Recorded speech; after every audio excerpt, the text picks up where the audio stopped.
저는 의료법 개정 취지에 찬성합니다. 의사를 비롯하여 사회 지도적 위치에 계신 분들이 그 일을 수행하기에 부적절한 정도의 죄를 지었다면 그 일을 계속할 수 없도록 하는 것이 당연합니다. 어떤 특권도 용납하지 않는 것이 민주공화국, 대한민국의 헌법 정신입니다. 따라서 저는 의료법 개정 이전에 더 크고 더 엄중하게 도덕적, 법적 책무를 지겠다고 나서면 좋겠다고 생각해 왔습니다. 의료 현장에서 코로나19와 싸우며 헌신하고 계신 많은 의료인들의 명예에 누가 되는 일이 없길 바랍니다. 저는 이번 4.7 보궐선거 결과는 우리 민주주의의 운명을 좌우한다고 생각합니다. 이번 선거에서 마저 여당이 승리한다면 이번 선거는 민주주의 체제에서 치러지는 마지막 선거가 될 것입니다. 저는 야권 후보 단일화에 명운을 걸었습니다. 반드시 승리해 대한민국 민주주의의 절명을 막겠습니다.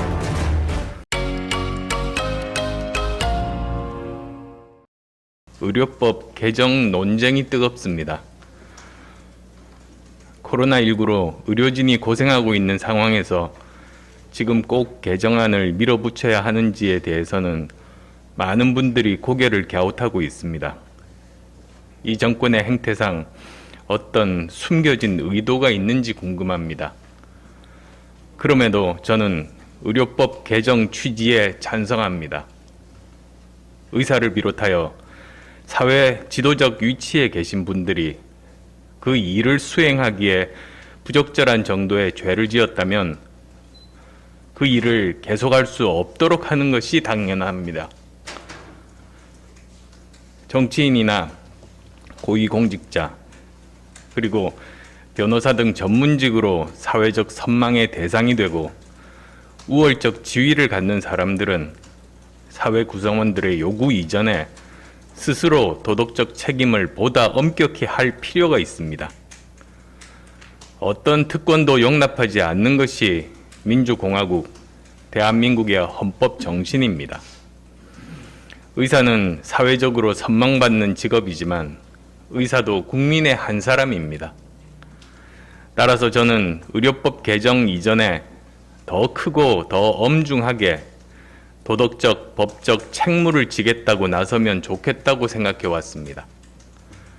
다만 의사는 고위공직자처럼 사회의 공적 역할을 담당하거나 독점하는 직업이 아님에도 불구하고 지나치게 공적 책임을 요구하는 과잉 제재 요소가 있다면 법안 심사 과정에서 바로 잡아야 할 것입니다. 같은 의료인의 한 사람으로서 의료인 여러분들의 깊은 이해를 구하며 이 문제로 의료 현장에서 코로나19와 싸우며 헌신하고 계신 많은 의료인들의 명예에 누가 되는 일이 없길 바랍니다. 최재형 감사원장이 대통령 공약 사항이라도 수단과 방법은 가리라고 정부 여당을 꾸짖었습니다.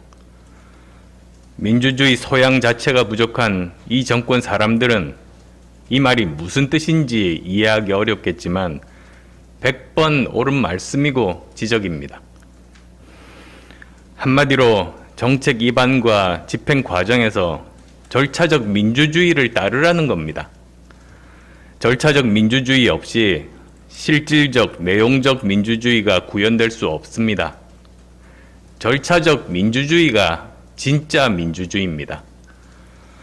지난 4년 동안 이 정권 사람들은 목적 달성을 위해 수단을 정당화했고 앞에서는 착한 척하고 뒤에서는 온갖 나쁜 짓을 하는 모습을 질리도록 보여주었습니다. 조국 전 장관 딸 입시 비리 문제가 그랬고 윤석열 총장 징계건이 그랬고 탈원전 추진이 그랬습니다. 모두 수단과 방법이 정당하지 못했고 절차적 타당성을 상실했습니다. 어떻게든 윤 총장을 찍어내려다 보니 법과 규정은 무시됐고 대통령 공약 사항이라며 윽박 지르며 추진됐던 탈원전 정책은 양심적인 감사원정 덕에 문제점이 백일하에 드러났습니다. 친문이 원하고 대통령이 원하고 선거 승리를 위해서라면 법이고 절차고 무시하고 밀어붙이겠다는 오만과 독선, 반민주적 사고와 행태가 민주주의를 부정하고 법치를 부정하고 결국은 민주공화국이라는 대한민국 정체성까지 위협하고 있습니다. 한마디로 지금의 대한민국은 친문 특권 계급이 통치하는 유사 민주주의 국가라고 해도 과언이 아닙니다. 이들은 국정 운영 세력, 집권 세력이 역사와 국가, 국민에게 어떤 정치적 도덕적 책임을 져야 하는지를 알지 못하는 사람들입니다. 이것이 군사 독재를 무너뜨리고 민주화와 산업화를 동시에 이룩한 대한민국의 현주소라면 정말 참담하고 부끄러운 일입니다. 문재인 대통령께 요구합니다. 민주주의와 법치는 절차의 준수에서부터 시작됩니다. 절차적 민주주의의 준수 없이 민주주의 발전은 요원합니다. 대통령께서 진짜 인권 변호사였다면, 민주적 질서 회복을 위해 싸웠던 자신의 경력을 자랑스러워 하신다면 당장 대한민국의 절차적 민주주의부터 회복시키기 바랍니다. 자신의 공약을 위해서라면 무슨 방법을 써도 상관없다는 독선과 아집을 버리고 법과 원칙, 상식과 절차를 준수하는 민주국가 지도자의 모습으로 돌아오기 바랍니다. 저는 이번 4.7 보궐선거 결과는 우리 민주주의의 운명을 좌우한다고 생각합니다. 반칙과 특권 세력이 판을 치고 민주주의가 질식하고 법치가 망가진 상황에서 치러지는 이번 선거에서마저 여당이 승리한다면 이번 선거는 민주주의 체제에서 치러지는 마지막 선거가 될 것입니다. 무엇을 해도 용서받고 아무리 잘못해도 이긴다면 이제 이 정권은 가면을 벗어 던지고 더 노골적으로 독재 세력의 민낯을 드러낼 것입니다. 무슨 일이 있어도 이런 비극은 막아야겠기에 저는 야권 후보 단일화에 명운을 걸었습니다.